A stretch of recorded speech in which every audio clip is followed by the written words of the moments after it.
Hey everybody, welcome back to segment number 2 of Things My Mother Didn't Tell Me. Today we're going to be talking about transitioning.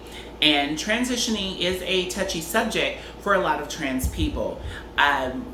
Sometimes people who know us don't know our stories, and the people who know our stories don't know our full stories.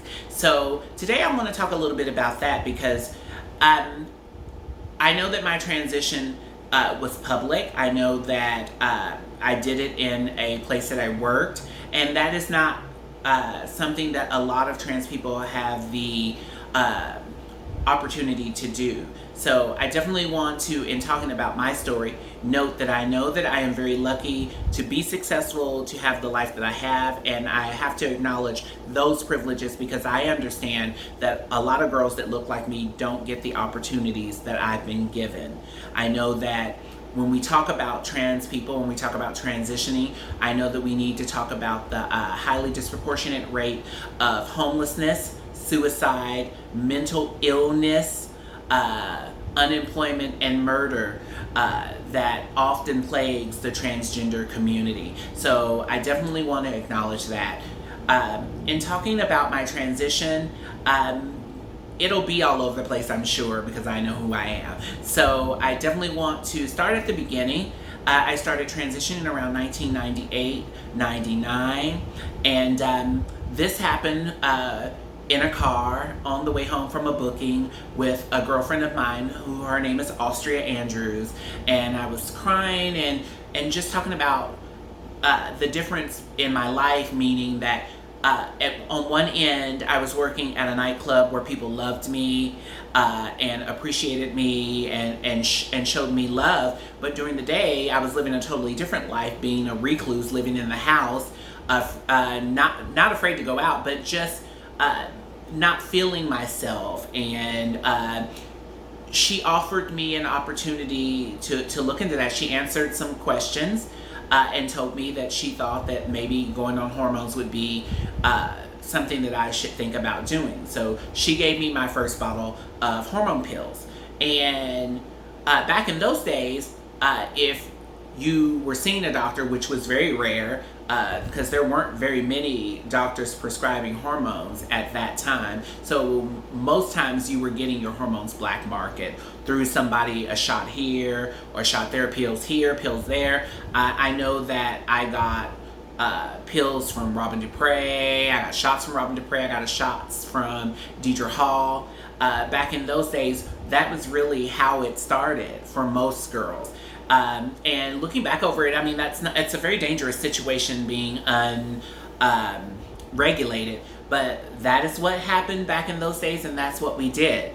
And in the beginning of my transition, I decided that I would do it and do it and not care to tell anybody about it, and it'd be my situation. So I decided that I wasn't going to tell anybody, and I just did it. And I think that I did it this way because I didn't want to be persuaded, and I didn't want to hear anybody's opinion about my decisions. So I took on the sole responsibility of my transition to just do it and deal with other people later. So in this process, I was able to work in an establishment that allowed me to not only work, get paid, and transition without having to deal with other coworkers. That is something else that is not an option in most situations when it regards to transition and trans people. So in transitioning in this bar, I also had other trans people to look up to. I had Terry Vanessa Coleman and Robbie Lynn to be examples of, what my life would be. Around this time, I started looking for my own apartment, and I found an apartment building called the Carlisle in Old Louisville, and I go in to meet the lady who is going to show me the apartment. And she's really sweet black woman, was very, very nice to me, And as we were looking at the apartment, she pulled me to the side and said, I don't know if you know, but I would like to let you know that I am trans. And it just blew my mind. She was beautiful. I mean, you know, those things, it's just shocking because I hadn't, other than the showgirls, I hadn't met anyone trans that was working in a, 9 to 5. And it just blew my mind. And also set in motion the idea that I would be able to have a life and live. And she worked her butt off to get me that apartment, and she just instilled in me this desire to go further. Now I was very young, and as I've said in other videos, I have a tendency in my life with everything that I do is to do it, put it in a box, and put it away. And sometime I'll go back and, and look at it and enjoy it. And that has really been really the gist of most of my successes, most of my triumphs, most of my drama, most of some of the hideous things that have happened to me. I just put them in boxes and put them away. So I get this apartment, and it's the first thing that I've ever done for myself. It's my apartment. It was a studio apartment with a Murphy bed, and it was mine. And I was able to have a safe place. In this process, I am working at the Connection, and things are starting to progress for me. I have a great fan base. I'm doing well at work. I'm gaining confidence, even more confidence, because when I was young, I had a lot of it, just over the top confidence. But I was really starting to acclimate my life to professionalism and, be less of a kid. And so I'm working in the Connection, and I get this phone call. And the phone call is from someone I did not know, and they said, well, we'd like to take your picture. And I was like, I don't know how you got my number, and what do you want to take my picture for? Well, this picture was for Louisville Magazine, and they were doing the best of.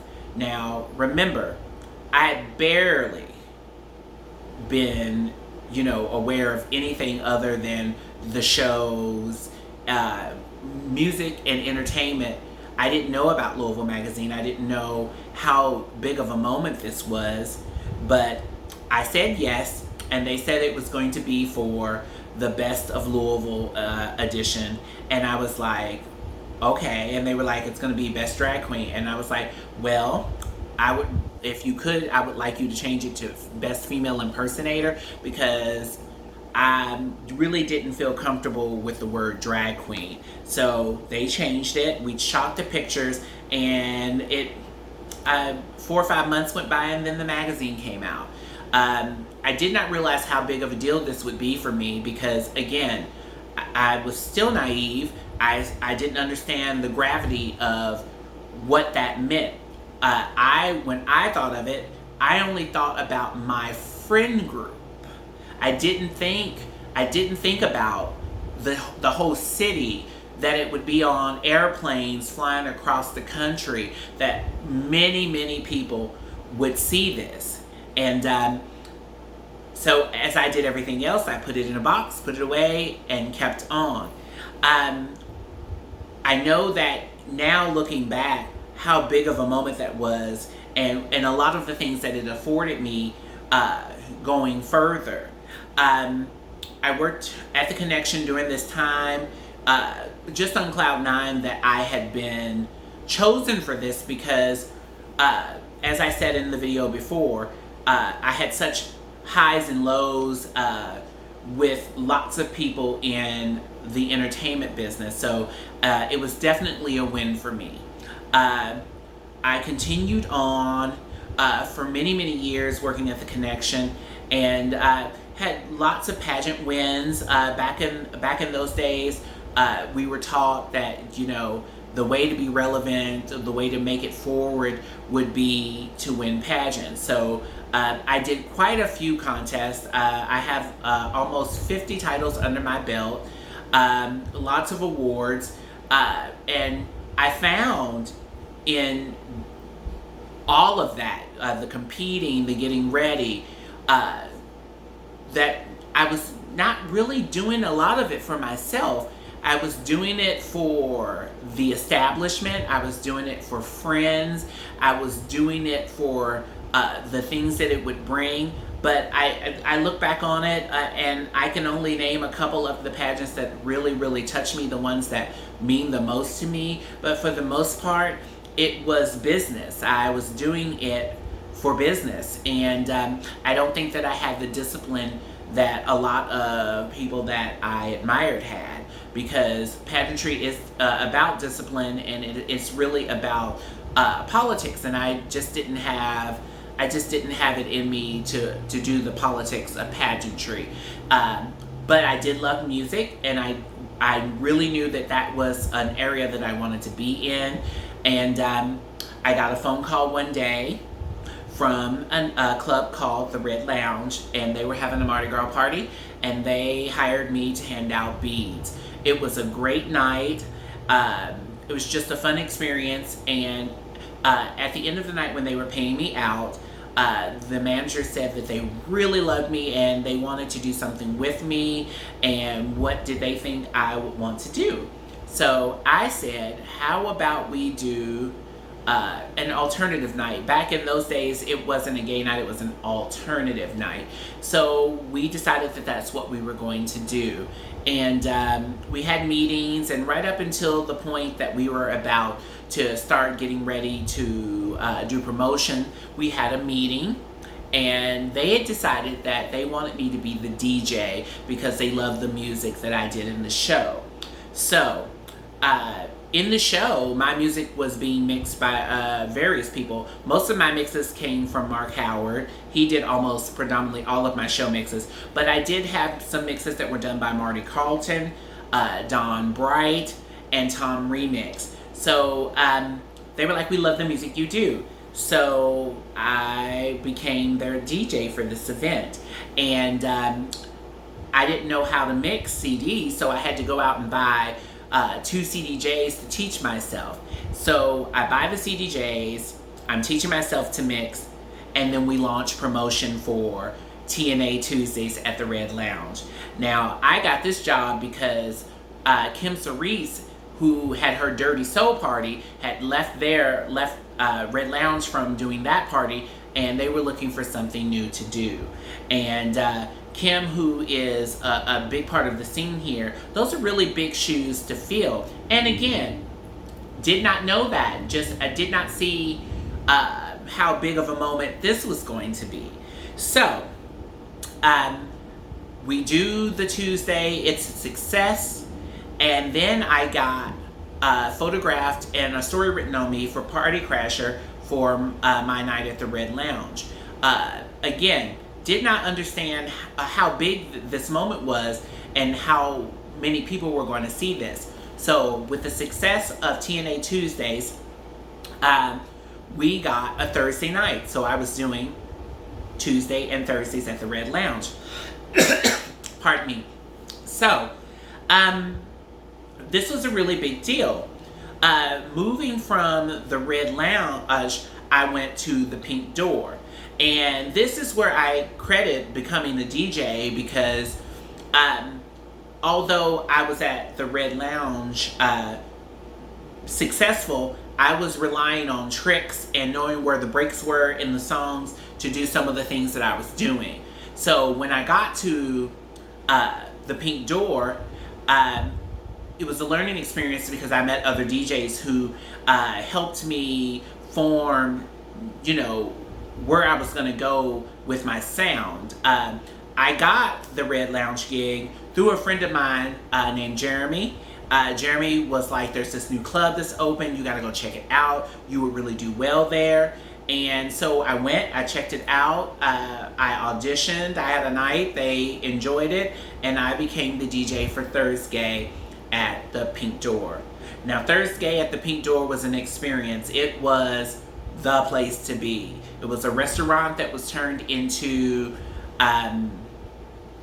a bar at the end of the night. So I really accredit becoming a DJ to the experiences of meeting other DJs, learning how to work the mixing board, because I mean, as I said before, I was using tricks and knowing where songs were, so I really didn't know the full function of a mixing board. That led to Hotel, for the hard candy parties with Daniel Cole and Drew Gillum. And I did that for a couple of years before they started bringing other DJs in.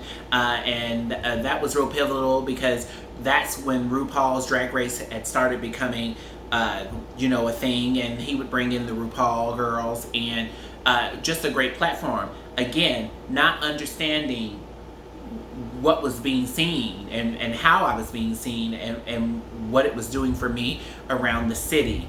I went from Hotel to Prime Lounge, and I just kept moving. And I know that in the beginning of my career, I got a lot of jobs based on the water cooler talk. I was a conversation piece about being this trans DJ. And so I got a lot of gigs out of that.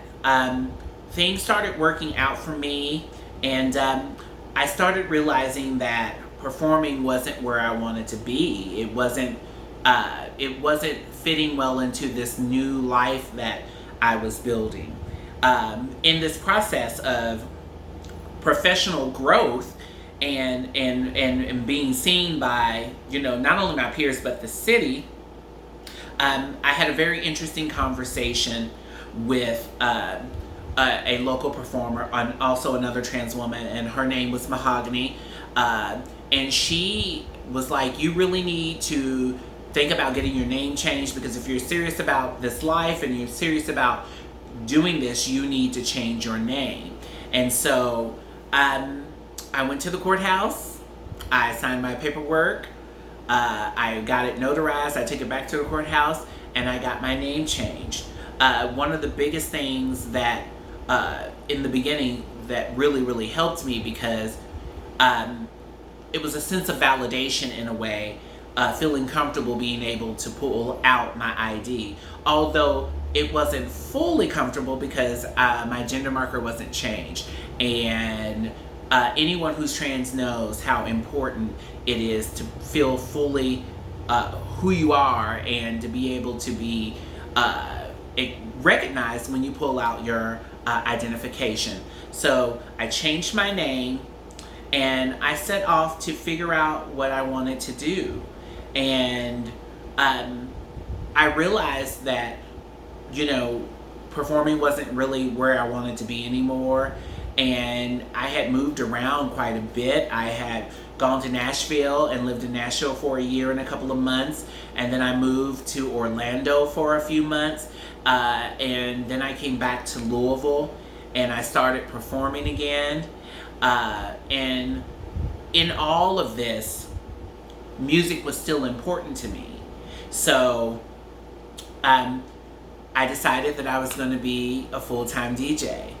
And I didn't know how I was going to get there, but I knew that I was going to get there somehow, because again, I always bet on myself. And the one thing I definitely know is closed mouths don't get fed. So I decided that what could they do but say no? So I started to call around and go in and talk to people, and that's really how I got my foot in the door. But somewhere in that, I still had this aching feeling of not really feeling whole, and trying to figure out how to make myself happy. And it was just a process. When you are a trans woman, there's so many politics involved with what kind of trans woman you are. How you look, if you pass. These were a lot of the struggles that were placed upon me while this was going on, because in the beginning, I was androgynous and I was wearing overalls and turtlenecks, and it just wasn't connecting with the people who viewed me. And I had lots of great friends who were supportive, who wanted to see me be as whole as I could be, but what I was feeling on the inside was not transferring outside. So a friend of mine, a mentor, told me that I needed to start living my truth in my clothing. And this was a very, very,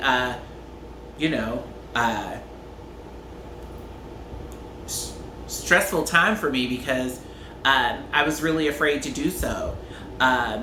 And my look was very androgynous, and I think that the moment that I walked outside my door in women's clothing, a lot of that chaos was silenced. People had, an idea of what was going on. I looked like a woman. I didn't look mysterious to people. And a lot of the noise and a lot of the looks that I was getting in my androgyny stopped. And again, put it in a box and moved on. It didn't process it because I guess in some way, when you don't have to stop and think about things, it keeps you moving. And I think that was just something that I did in my younger years that I'm really thankful for now, because I'm able to look back at it and see all of the accomplishments that came out of it. But I do know that for me, it worked for me, but I don't recommend it for everyone. When the look stopped, and now I'm wearing women's clothing, and I'm feeling more comfortable in my skin, there was moments where I was on hormones and off hormones, and that's really not good for the body. And in my workings, I've been able to do lots of things. I have been featured in campaigns in magazines. I got to do a campaign of local people in the community with Gunner Death Rage from Project Runway, who not only styled me, but directed the pictures that he took that wound up in Modern Louisville magazine. I have been in the Best of Louisville. I've been in the Party Crasher. I have been in the Leo when they featured all of the female DJs in town. I've had lots of things that I hold to my heart as successes, but there were lots of difficult things. Not having a primary care doctor. Not understanding my depression, and not really having someone to talk to about it, because, you just keep a lot of those things to yourself. So, in my struggles, I happened to meet my doctor, and we met at Chill Bar, and he gave me his card. And I think that was really the beginning of my womanhood. I wasn't a little girl anymore. I was able to see my doctor, get regulated, make sure that my levels were right, be able to talk to someone about the troubles of being transgender, because there are lots of things that go into it. And in meeting my doctor, being able to get regulated, being on the right medicines, my doctor was able to help me change my gender marker. And that, when I say that I have reached my womanhood, was very validating for me, because it allowed me to feel whole and to go after all of the things that I wanted to. And I think that looking over my life, I was just dedicated to work, and I didn't want to be in a relationship, and the relationships that I ultimately wound up in were sometimes unhealthy, And I had a real problem of falling in love with men who didn't love me back. And those are some of the things that girls like us go through because we want to be loved and we are willing to go through a lot of unnecessary shit to feel loved. And I had my struggles with that. I've loved a lot of men who did not love me back. They liked the idea, thought it was cute that I had a crush on them, but that is just probably as far as it was going to go. And in my going back and forth to Cincinnati, I had a gig there for 6 years at a bar called Below Zero. I think that's when a lot of that really hit the fan, and I realized that I really needed to look within myself and figure out what was going on with me for me to be in love with men who, you know, treated me badly. And not badly in the way that, you know, they said bad things to me, but, you know, they said one thing and did another. And, you know, that's a very dangerous, slippery slope when we're dealing with attraction and being a trans woman. Coming out of that gig, I came back to Louisville. My marker had been changed, and I was just looking for something different. So I decided that I wanted a job. I wanted to do something during the day. And I've worked several jobs. I worked in a call center at Pageantry Financial. And that was my first job as my true self. And this job was a real learning experience because this was the first time I had to tell my truth. And in the interview, even if she knew or not, I felt that it was my duty to let her know that I was transgender. And she was like, "Can you show up to work on time?" And I was like, "Yes." She was like, "Can you take direction?" I was like, "Yes." She said, "Then we don't really have anything else that we need to talk about." And I got the job, and the rest of the interview, we talked about hair and makeup. And so that was the first job. I enjoyed it, and it was a learning experience. But the second job that I got was at My Financing USA. And this job, I had my gender marker changed. I was very sure of who I was as a woman, and this job really taught me a lot.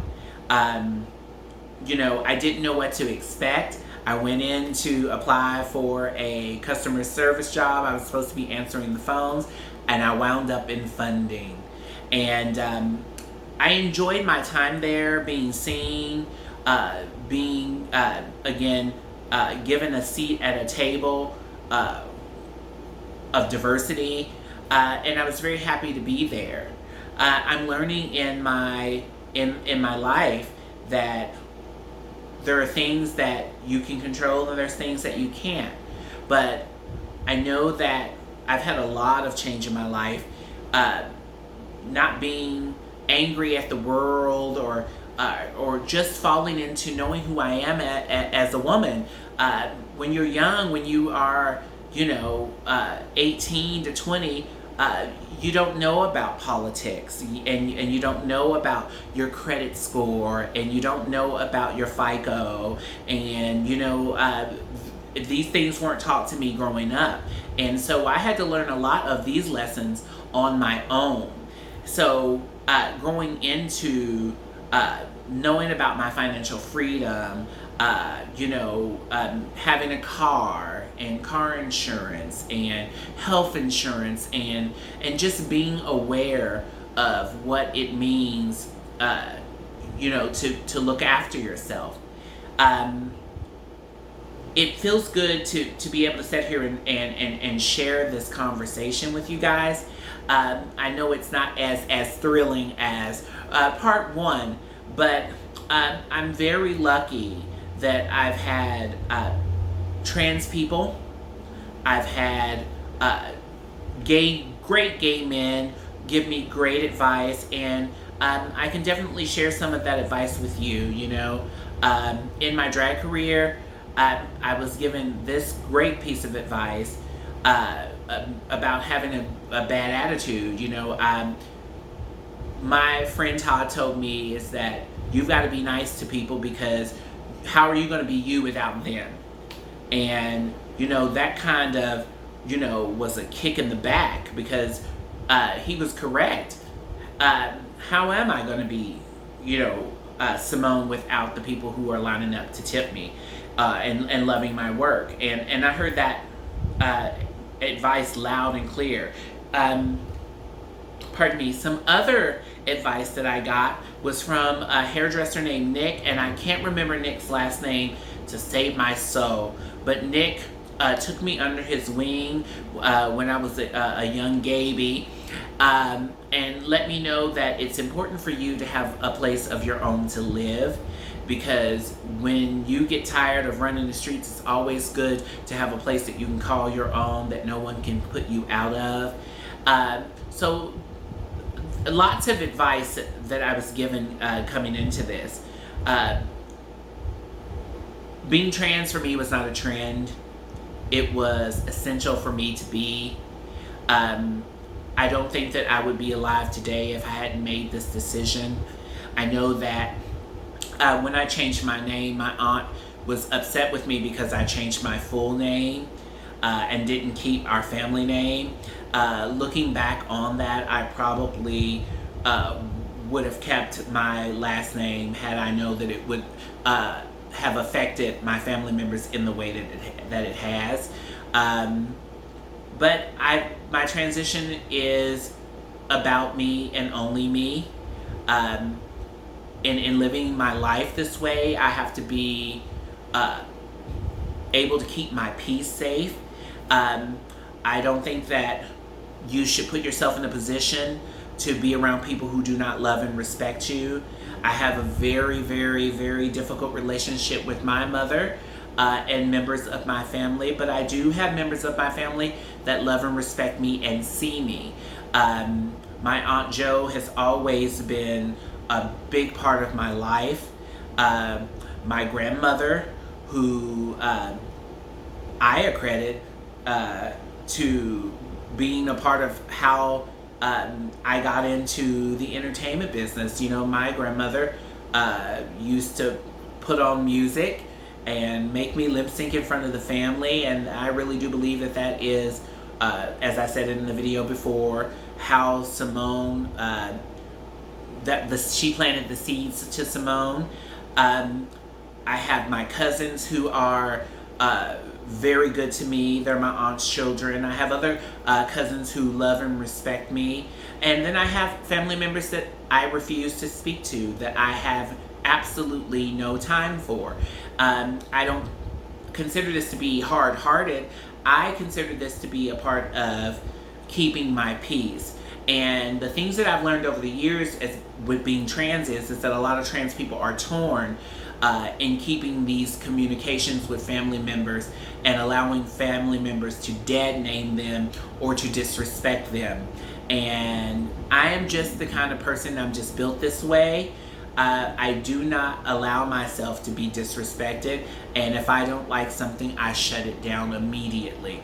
There are lots of conversations that can be had about this part of myself, but I think that this part of myself has kept me safe. I had a conversation with a friend of mine last Sunday, or 2 Sundays ago, about how lucky I've been in this life and how I've always managed to move forward despite, you know, the trappings of what this life can do to you.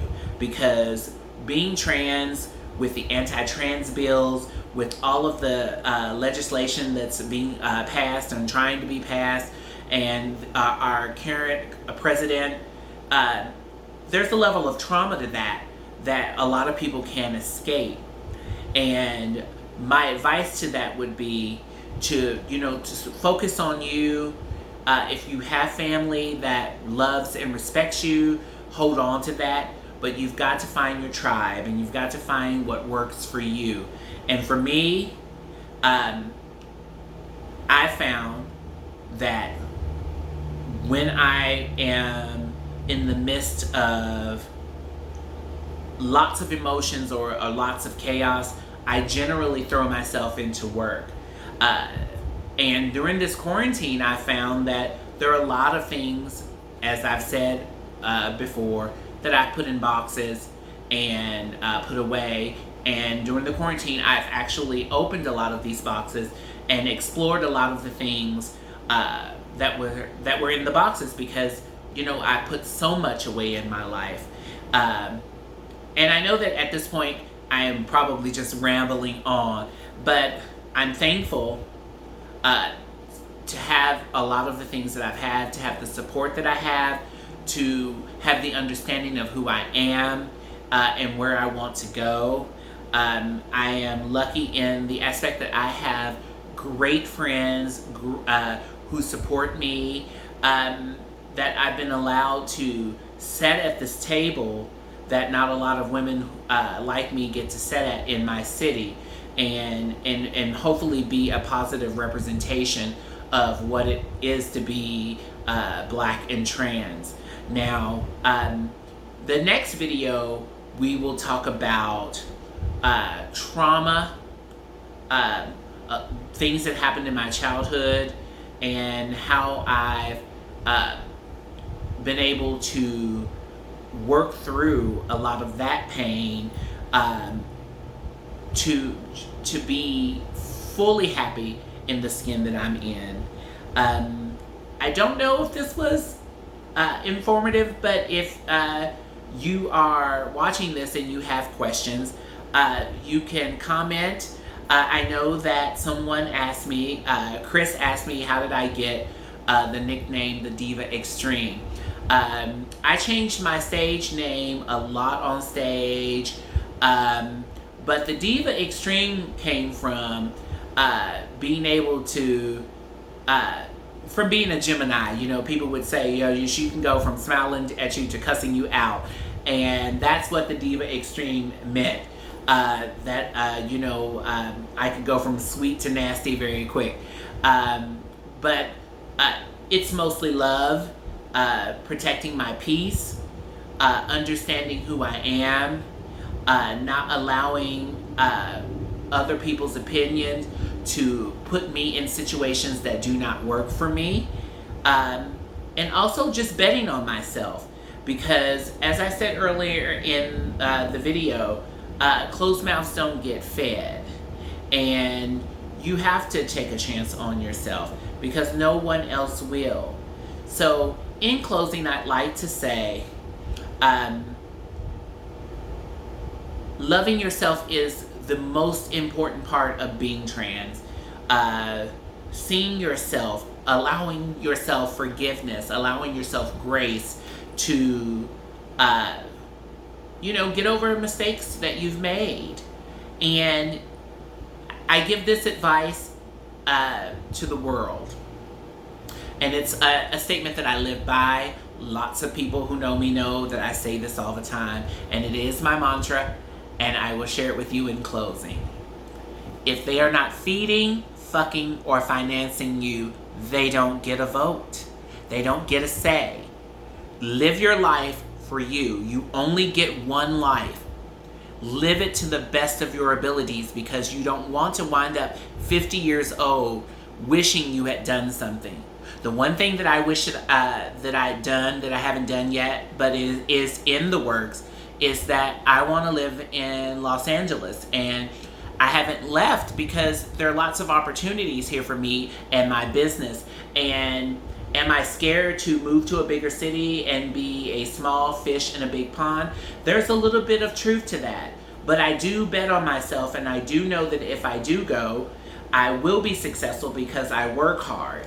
And I have lots of incredible influences and people who love me out there who will make sure that they have my back. So remember, Love yourself so you can love others. If you're not loving yourself, you're no good to anybody. Meditate. Listen to a podcast. Take a walk. Get a therapist if you need one. But love yourself. This has been Things My Mother Didn't Tell Me. Episode 2, Transitioning. I hope that this has been informative. Please leave comments, share the video, and let me know what you'd like to hear about in my next video. Have a great one. Bye.